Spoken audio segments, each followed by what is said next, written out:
Now, I think that perhaps the most famous extended example of word painting is in the chorus, "All we like sheep have gone astray." And in "All we like sheep have gone astray," we find a whole series of figures. First of all, what about these sheep? The sheep are happy. Listen to the bass line.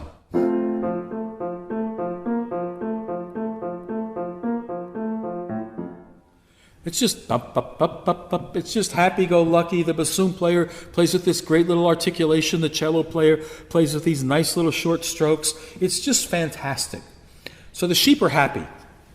And the melody, the first little tune is, "All we like sheep have gone astray."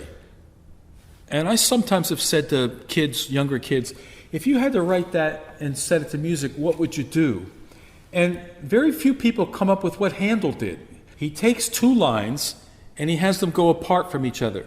And how do they go apart? They go apart in little bounding motion, sort of like sheep jumping in the meadow and moving away from each other. So they start feather close, and then go away. They go astray.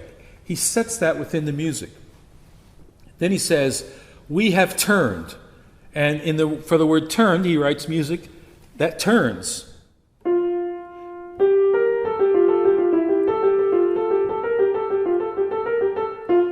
We have turned. We have turned and turned everyone to his own way. Now, I'm just old enough to know who Nikita Khrushchev was.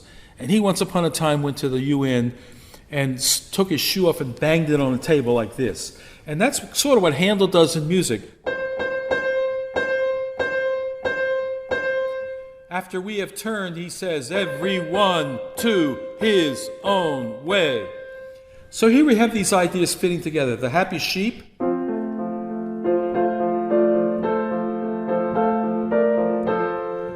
have gone astray, have turned,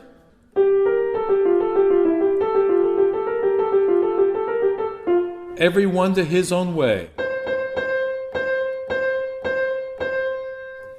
Now, here's the miracle of all this. All of that is happening one after the other. And to be honest, if I had even one of those ideas, I would be very proud of myself. Handel puts them all together in one piece of music in a way that's so effortless and beautiful that it's easy to miss that great craftsmanship of putting them together. So here are these happy sheep, and we're wailing along, all four parts in the choir singing, the orchestra is playing, and all of a sudden this happens.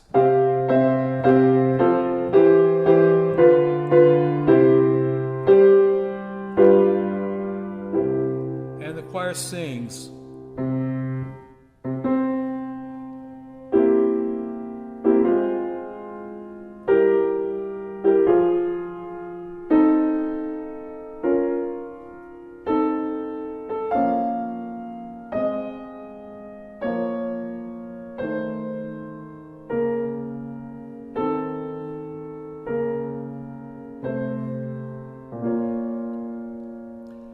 And the text is, "And the Lord hath laid on him." So first of all, here's that over-dotted note again. Here's the French overture.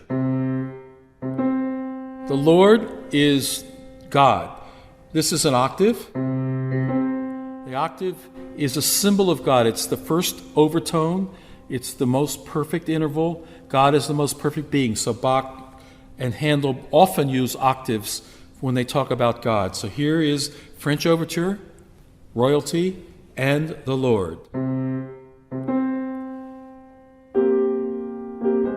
It gets slow, it gets sad, so the happy sheep bouncing around, going astray, everyone to his own way. Suddenly there's this dramatic realization of, if you will, the consequence for a religious person in what all this means.